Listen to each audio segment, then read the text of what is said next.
सुप्रभात मित्रांनो, आपण वाचत आहोत हॅनाची सुटकेस हे कॅरन लेवाइन लिखित पुस्तक, ज्याचा मराठी अनुवाद माधुरी पुरंदरे यांनी केलेला आहे. आता आजचं अभिवाचन चालू करते. थेरेजियन स्टार्ट 1943-44. दिवस आणि महिने उलटत होते तशी थेरेजियन स्टार्टमधील गर्दी वाढत होती. गाड्या भरून आणखी माणसं सतत येतच होती. त्यामुळे प्रत्येकाच्या वाट्याचं अन्न आणखी कमी झालं आणि माणसं जास्त दुबळी झाली.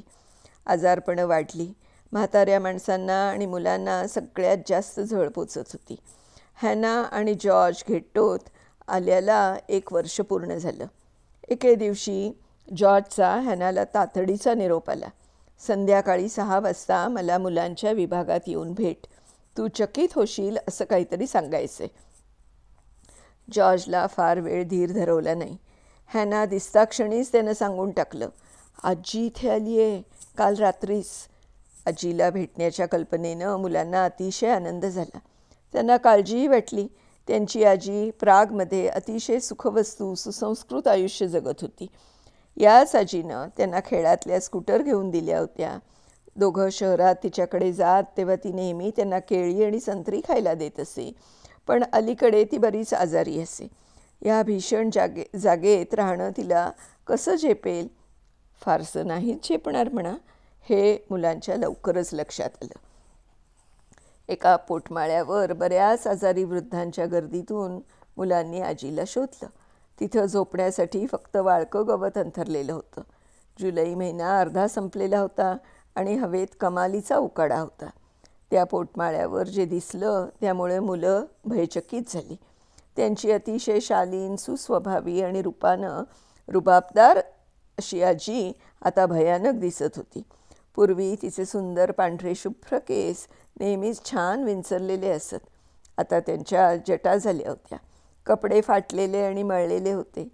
हॅना तिला म्हणाली, हे बघ, तुझ्यासाठी मी स्वतः काढलेलं एक चित्र आणलं आहे. तिच्या म्हाताऱ्या चेहऱ्यावर थोडं हसू उमटेल अशी आशा हॅनाला वाटली. पण आजीला धड मानही वळवता येत नव्हती. मग हॅनानं चित्राची घडी घातली आणि त्याचा पंखा करून त्यानं वारा घालत ती आजीला म्हणाली, आराम कर आजी. आजीला बरं वाटावं म्हणून आपण काहीतरी करतो याचं हॅनाला फार बरं वाटलं. थेरेजियन स्टार्टमध्ये म्हाताऱ्या माणसांना सर्वात कमी आणि सर्वात खराब अन्न दिलं जात होतं. हे हॅनाला लवकरच कळून चुकलं. आजीला जे खायला मिळे ते अजिबात पुरेसं नसे आणि अनेकदा त्यात किडेही पडलेले असत. शिवाय औषधं तर नव्हतीच. जमेल तेव्हा मुलं आजीला भेटायला जात. आपण बनवलेल्या वस्तू तिला देत, शिकलेली गाणी तिला म्हणून दाखवत. हे वाईट दिवस लवकर संपतील. जॉर्ज तिला दिलासा देत असे. आपल्या तब्येती चांगल्या राहायला हव्यात असं आईबाबांनी बजावलं आहे, हॅना म्हणे. पण 3च महिन्यात आजी मरण पावली. हॅना आणि जॉर्ज वगळता बाकी कोणाच्या ते फारसं लक्षातही आलं नाही. अवतीभोवती सगळीकडे मृत्यूच होता. इतकी माणसं इतक्या वेगानं मृत्युमुखी पडत होती की स्मशानही अपुरं पडत होतं. आजीबरोबर काढलेल्या सुखद दिवसांची आठवण काढत एकमेकांना बिलगून हॅना आणि जॉर्ज खूप रडले. एकीकडे तेरेत्सिनमध्ये माणसं येत होती तर दुसरीकडे हजारो माणसं तिथून बाहेरही पडत होती. चौकोनी डब्यासारख्या बंद आगगाड्यांमध्ये भरून त्यांना पूर्वेकडे कुठेतरी पाठवलं जात होतं. त्याबद्दल थेरेजियन स्टार्टच्या भिंतीआड अफवा पसरत होत्या. ही जाणारी माणसं तिकडे कदाचित चांगलं आयुष्य जगत असतील अशी स्वतःची आणि इतरांचीही समजूत काही जण घालत होते. पण दिवस जाऊ लागले तशा मृत्यू छावण्यांच्या, तिथल्या क्रौर्याच्या आणि सामूहिक हत्यांच्या कथा वेगानं पसरायला लागल्या. कोणी त्या विषयावर बोलायला लागलं की हॅना आपले कान बंद करून घेत असे. दर काही आठवड्यांनी कैद्यांच्या नावाची एक यादी प्रत्येक इमारतीच्या भिंतीवर लागत असे. ज्यांची नावं तिच्यात असत त्यांना 2 दिवसांच्या आत रेल्वे स्टेशनजवळच्या हॉलमध्ये हजेरी लावावी लागे. याद्या सगळीकडे याद्या होत्या.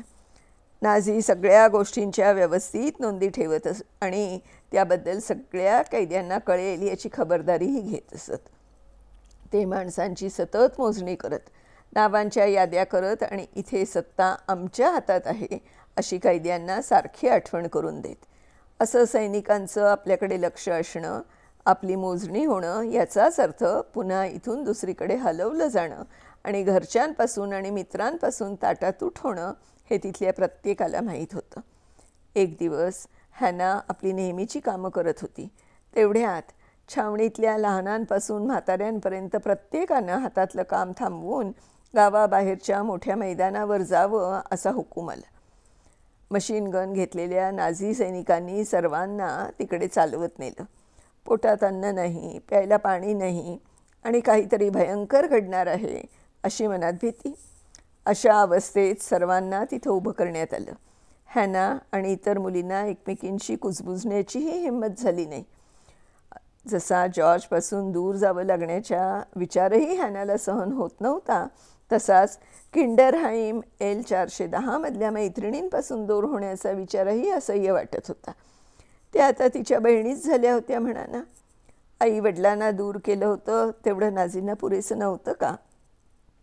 एला तिच्या बाजूलाच उभी होती आणि हसून डोळे मिचकावून तिला धीर देण्याचा प्रयत्न करत होती. पण अशा प्रकारे 4 तास उभे राहिल्यानंतर मात्र हॅनाचा धीर सुटला आणि ती रडायला लागली. आपल्या कोटात लपवून ठेवलेला पावाचा एक छोटा तुकडा ॲलानं हॅनाकडे सरकवला. खा हॅना, ती हळूच म्हणाली, तुला बरं वाटेल. पण हॅनाच्या डोळ्यातून पाणी वाहतच होतं. मग एला तिच्याकडे वळून कुजबुजली. नीट ऐक माझं, तू घाबरलेली आहेस आणि तुला वाईट वाटतंय. आपलं सगळ्यांचं असं व्हावं हेच तर त्या नाझींना हवं आहे. तो आनंद तू त्यांना देऊ नकोस. हॅना, त्यांना जे हवं आहे ते तू त्यांना नको देऊस. आपण शक्तिमान आहोत. डोळे पुसून टाक हॅना आणि चेहरा धीट कर.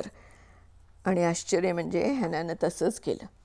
नाझी कमांडरनं एकेका कैद्याचं नाव पुकारायला सुरुवात केली. सगळ्यांचा हिशोब लागणं महत्त्वाचं होतं. अखेर बोचऱ्या थंड वाऱ्यात 8 तास उभं राहिल्यानंतर सर्वांना आपापल्या बराकीत परत जाण्याचा हुकूम झाला. तो 1944 सालचा सप्टेंबर महिना होता. आपण युद्ध हरण्याच्या मार्गावर आहोत हे जसं नाझींच्या लक्षात आलं, तशी थेरेजियनस्टाडमधून बाहेर जाणाऱ्या कैद्यांची संख्या वाढवण्यात येणार असल्याचं त्यांनी जाहीर केलं. आगगाड्यांच्या फेऱ्या वाढल्या. आता भिंतीवर नावांची यादी रोजच लागायला लागली. रोज सकाळी धडधडत्या काळजानं हॅना यादी पाहण्यासाठी मुख्य दरवाजाकडे धाव घेई आणि जे नाव कधीतरी तिथे दिसणार अशी भीती तिला वाटत होती ते एक दिवस तिला दिसलं. George Brady. हॅनाच्या पायांमधलं त्राणच गेले. ती मटकन खाली बसली आणि रडायला लागली. तिचं रक्षण करणाऱ्या तिच्या लाडक्या भावाला ते तिकडे पूर्वेकडे पाठवत होते. सडपातळ शरीराचा आणि काटक प्रवृत्तीचा जॉर्ज आता तरुण झाला होता आणि इतर 2000 धडधाकट पुरुषांबरोबर त्याला स्टेशनवर हजर होण्याचा हुकूम झाला होता. मुलांच्या आणि मुलींच्या किंडरहाईमच्या दरम्यान एक कच्चा रस्ता होता. जॉर्ज हॅनाला तिथं शेवटचं भेटला तेव्हा म्हणाला, मी उद्या निघणार आहे. आता तुला जेवढं म्हणून खाता येईल तेवढं खात जा. जेव्हा संधी मिळेल तेव्हा ताज्या मोकळ्या हवेत जात जा. तब्येतीची काळजी घे. तब्येत चांगली राहिली पाहिजे. हे माझं आजचं रेशन. सगळं खाऊन टाक. जॉर्जनं हॅनाला घट्ट मिठी मारली. तिच्या डोळ्यांवर आलेले केस हलकेच मागे सरले.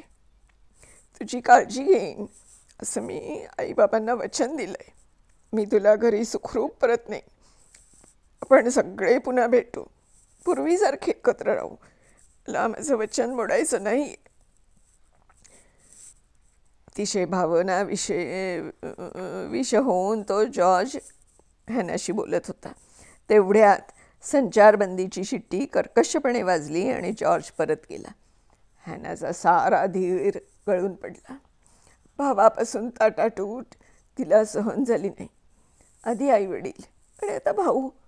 तिला कमालीचं एकटेपण जाणवायला लागलं. बाकीच्या मुली जेव्हा तिचं मन रमवण्याचा प्रयत्न करत तेव्हा ती मान फिरवे. कधी पटकन म्हणे, मला एकटं का राहू देत नाही तुम्ही. जे काही थोडं अन्न मिळे ते खाण्यासाठी हॅनाचं मन वळवणं गोड स्वभावाच्या एलालाच तेवढं जमत असे. तुला तुझ्या भावानं जे सांगितलं आहे ते लक्षात ठेव. निदान त्याच्यासाठी तरी तुला स्वतःच्या तब्येतीची काळजी घ्यायला हवी, एला म्हणे. 4 आठवड्यानंतर हॅनाला कळलं की ती सुद्धा पूर्वेकडे जाणार होती. आता जॉर्जची भेट होणार, मला जॉर्ज पुन्हा भेटेल, ती सगळ्यांना सांगत सुटली. तो माझी वाट पाहतोय. आता मंडळी, खरंच ती जॉर्जला पुन्हा भेटू शकणार आहे का ते आपण उद्याच्या भागात बघणार आहोत. तोपर्यंत बाय बाय.